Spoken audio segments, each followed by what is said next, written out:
Аллаға және елшісіне қиянат жасап жүрмеңдер дейді. Яғни айтқанына қайшы істеп жүрмеңдер дейді.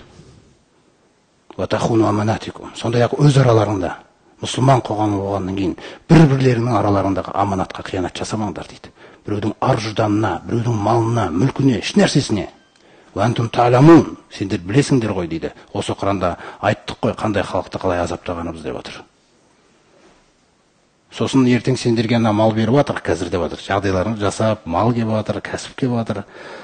Динарлар, дирхамдар, нәрсеге алданып кетпеңдер дейді. Қарас. Жаңағы адал дос қалай айтады? Сонда айтады Алла Тағала. Вағламу, біліңдер дейді. Малды бердің дейді сендерге. Бір керемет, жақсы көріп беріліп жатқан нәрсе емес дейді Алла Тағала. Вағламу аннама амуалакум аулатукум фитна. Мына малдарын күллісі дейді, саудаларын күллісі. Сосын ана беріп жатқан балалар, ұрпақтарың күллісі фитна, тек сынақ. Не айтар екен деп беріп жатырмын дейді. Не істер екен деп беріп жатырмын дейді, болды. Сенің еңбегің жоқ дейді бір жерден мүлде асылы.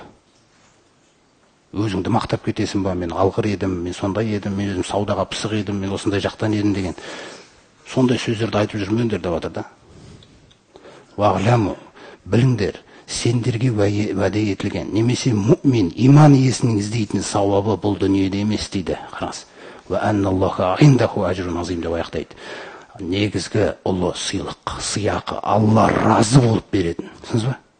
Қазір беріп атқаны, сынап беріп атқаны да. Ал разы болып беретін нәрсесі ол Алланың қасында дейді.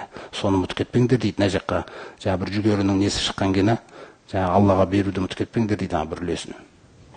Көрдіңіз ғой. Сосын жаңбырды мақтап кетпе дейді ана жақта. Биыл жаз жақсы болды, жаңбыр жақсы жауды биыл, осындай деп менің атым қалып қоймасын дейді бір сырт жақта.